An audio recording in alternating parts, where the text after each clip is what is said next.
Rate की तैयारी कर रहे सभी विद्यार्थियों का हमारे इस चैनल पर स्वागत है। मैं आज रेट लेवल फर्स्ट के लिए 5वां खंड पर्यावरण अध्ययन उसके अंतर्गत एक टॉपिक जो बहुत ही महत्वपूर्ण टॉपिक है, आप पिछले रीट के एग्ज़ाम्स और भी अन्य एग्ज़ाम देख लीजिएगा, उपभोक्ता संरक्षण से संबंधित क्वेश्चन जरूर आता है। तो मैं एक इम्पोर्टेंट टॉपिक आपके लिए लेके आया हूँ, नाम है उपभोक्ता संरक्षण, कंज्यूमर प्रोटेक्शन। इस वीडियो को लास्ट तक देखिए, बहुत शॉर्ट में बहुत ही सही ढंग से आपको ये टॉपिक समझाया गया है। और लाइक करिए, शेयर करिए और हमारे चैनल को सब्सक्राइब करिए। अपने मित्रों से कहिए कि ये सबसे शॉर्ट में समझाने वाला चैनल है और बहुत ही इम्पोर्टेंट क्वेश्चंस मैं आपके लिए लेके आया हूँ। उपभोक्ता कंज्यूमर क्या है? हम सब यानी कि वह व्यक्ति, इस कंज्यूमर में वह व्यक्ति सम्मिलित होता है जो किसी दुकान से माल को खरीदता है, किसी वस्तु को खरीदता है या किसी सेवा का उपयोग करता है। वो सब उपभोक्ता कहलाते हैं, कंज्यूमर होते हैं। जैसे मैं किसी दुकान से एक पेन लेके आता हूँ तो मैं उस दुकानदार का उपभोक्ता हो गया, कंज्यूमर हो गया।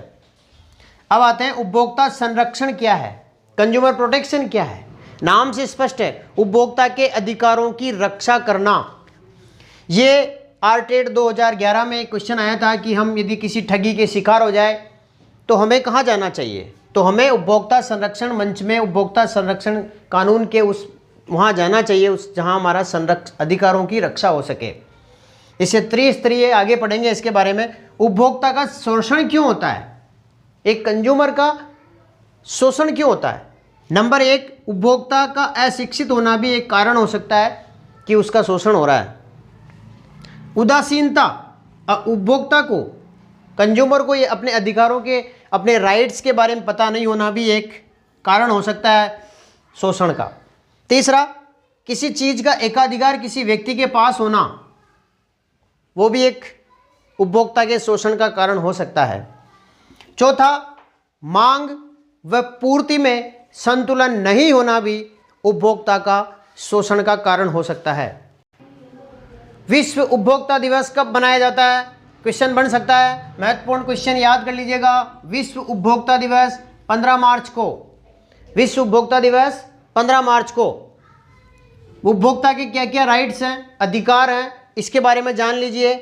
हर उपभोक्ता को, हर कंज्यूमर को किसी वस्तु जिसको वो ले रहा है, जिस सेवा को ले रहा है, उसकी जानकारी प्राप्त करने का अधिकार रखता है। उपभोक्ता उस वस्तु को ले रहा है, जिस वस्तु को खरीद रहा है, परचेज कर रहा है, उसकी जानकारी प्राप्त करने का राइट रखता है। नंबर 2, उसकी सूचना प्राप्त करने का अधिकार रखता है। ये कितने का है और ये सही है कि नहीं है, इसकी सूचना पाने का अधिकार रखता है। उपभोक्ता को क्षतिपूर्ति का अधिकार है। माना कि उपभोक्ता की ठगी हो जाती है, उपभोक्ता के साथ धोखा हो जाता है, तो उसको क्षतिपूर्ति लेने का अधिकार है। चौथा, घातक वस्तुओं से सुरक्षा का अधिकार। उपभोक्ता को घातक वस्तुओं से सुरक्षा प्राप्त करने का अधिकार है। पांचवा, उपभोक्ता को चुनाव का अधिकार है, चुनने का अधिकार है, सेलेक्ट करने का अधिकार है। हम किसी दुकान पर गए, वहाँ हमें कोई चीज़ पसंद नहीं आई तो नहीं आई, यानी हमें चुनने का राइट है, ये हमारे लिए अच्छी है, ये हमारे लिए सही नहीं है, इसका चुनने का, इसका चुनाव करने का अधिकार एक उपभोक्ता का है। छठा, अपने बारे में सोचना, जानना, समझना और उसको अपनाने का अधिकार है।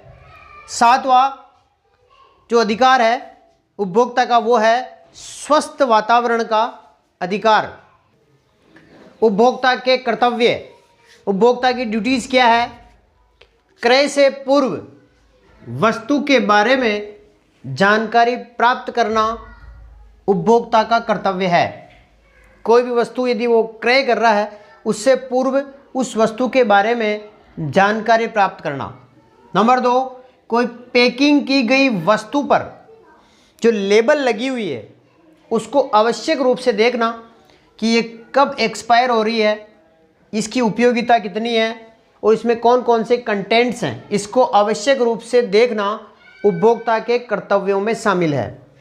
तीसरा, किसी वस्तु को क्रय करते समय उसमें ISI एक मार्ग लगा हुआ है या नहीं, उसके लिए कौन सा सही रहेगा, इन स्टैंडर्ड्स को देखना। चौथा, तौल पूरा हो इसकी उपयोगिता लेना, उपयोगिता देखना। पांचवा, MRP से अधिक, मैक्सिमम रिटेल प्राइस से अधिक मूल्य नहीं हो, यह देखना कि जिससे हम वस्तु खरीद रहे हैं वो MRP से ज़्यादा तो हमसे नहीं ले रहा है, इसको देखना उपभोक्ता का कर्तव्य है।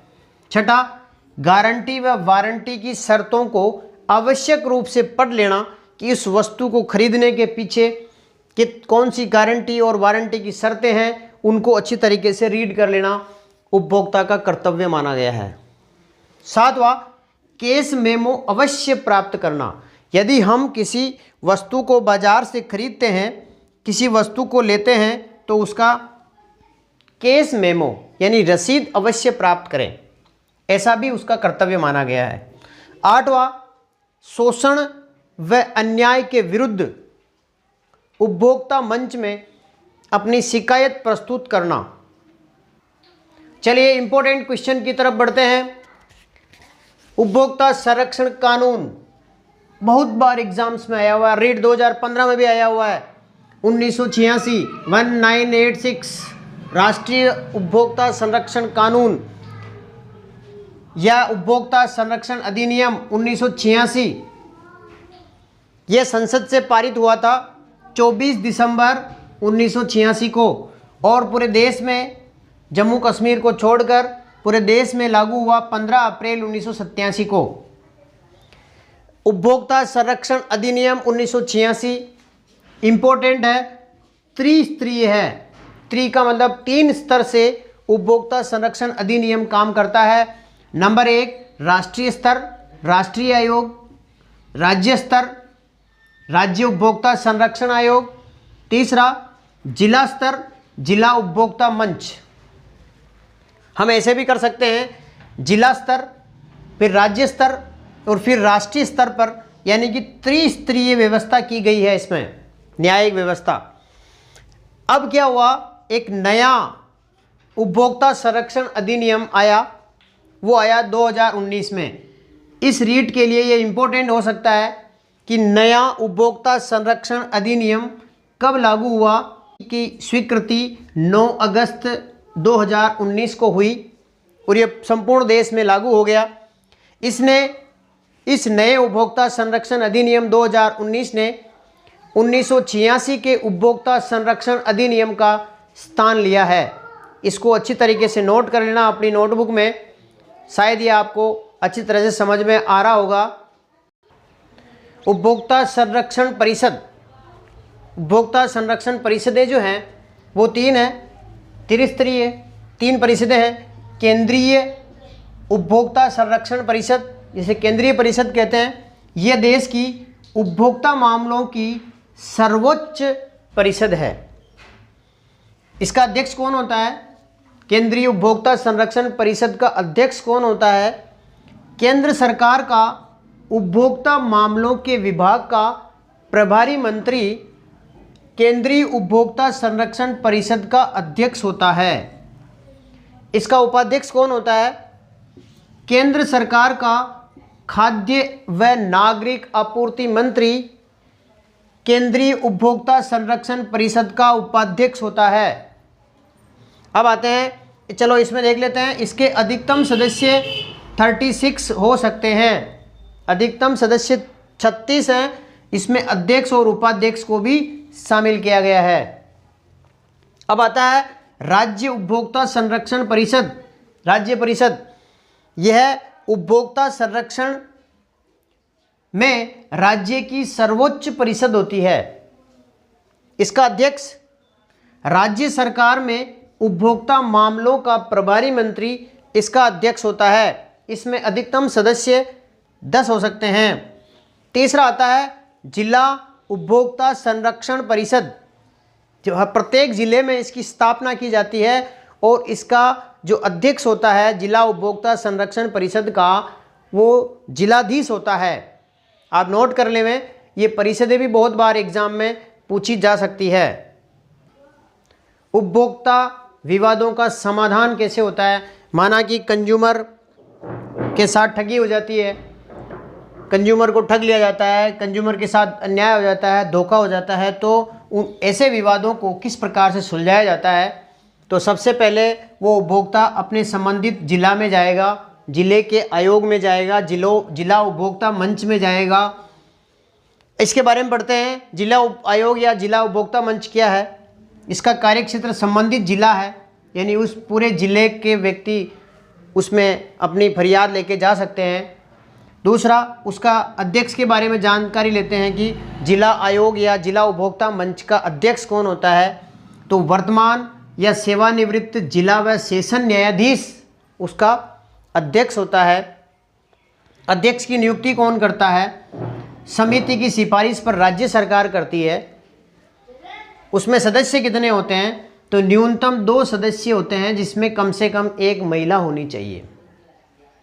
इसकी अधिकारिता, ये कहाँ तक के मामलों की सुनवाई करता है? ये बहुत बार क्वेश्चंस आया हुआ है, इसमें थोड़ा संशोधन हुआ है, याद रख लेना। 1 करोड़ रुपए तक के मामलों का निस्तारण जिला उपभोक्ता मंच में होता है।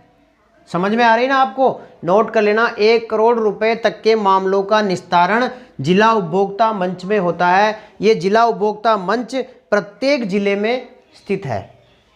राज्य आयोग की बात करते हैं, राज्य उपभोक्ता मंच की बात करते हैं, तो इसका क्षेत्र नाम से स्पष्ट है, संबंधित पूरा राज्य के व्यक्ति अपने 1 करोड़ से ज़्यादा के मामले इसमें ले जा सकते हैं। प्लस यदि आप इसमें जिला उपभोक्ता मंच के निर्णय को आप आगे ले जाना चाहते हैं, उसको आप उसमें राज्य मंच में ले जाना चाहते हो, आप सेटिस्फाई नहीं है, तो वो भी इस राज्य आयोग में ये मामले सुलझाए जाते हैं। इसका कार्यक्षेत्र संबंधित राज्य, इसका अध्यक्ष उच्च न्यायालय का वर्तमान हो सकता है या सेवानिवृत्त न्यायाधीश राज्य उपभोक्ता मंच का आयोग का अध्यक्ष होता है। उच्च न्यायालय का वर्तमान या सेवानिवृत्त न्यायाधीश, इसकी नियुक्ति राज्य के मुख्य न्यायाधीश के परामर्श से राज्य सरकार द्वारा की जाती है। सदस्य, इसमें न्यूनतम 4 सदस्य, उसमें न्यूनतम 2 सदस्य, कम से कम इसमें भी 1 महिला होनी चाहिए। इसके अधिकारों की बात करें तो ये जिला मंच के निर्णयों के विरुद्ध अपील, वो भी कितने दिन में? यदि निर्णय हो गया जिला आयोग में तो 45 दिन के अंदर अंदर हमें इसको चैलेंज करना है, तो राज्य आयोग में जाने के लिए 45 दिन के अंदर अंदर का समय मिलता है, उसकी विरुद्ध अपील करने का इसमें राइट है। प्लस 1 करोड़ से 10 करोड़ रुपए तक के मामलों की सुनवाई राज्य आयोग में की जा सकती है। अब आता है तीसरा, राष्ट्रीय आयोग। इसका कार्यक्षेत्र समस्त भारत, पूरा भारत इसके कार्यक्षेत्र में आता है। इसका अध्यक्ष कौन होता है राष्ट्रीय आयोग का? राष्ट्रीय उपभोक्ता आयोग का, है ना? सर्वोच्च न्यायालय का मुख्य न्यायाधीश या सेवानिवृत्त न्यायाधीश राष्ट्रीय आयोग का, उपभोक्ता आयोग का अध्यक्ष होता है। इसकी नियुक्ति अध्यक्ष की कौन करता है? तो भारत के मुख्य न्यायाधीश के परामर्श से केंद्र सरकार अध्यक्ष की नियुक्ति करती है। इसमें सदस्य कितने हो सकते हैं? न्यूनतम इसमें 4 सदस्य हो सकते हैं और अधिकतम इसमें 11 सदस्यों को रखा जा सकता है। इसमें एक कंडीशन है कि इसमें कम से कम 1 महिला होनी चाहिए।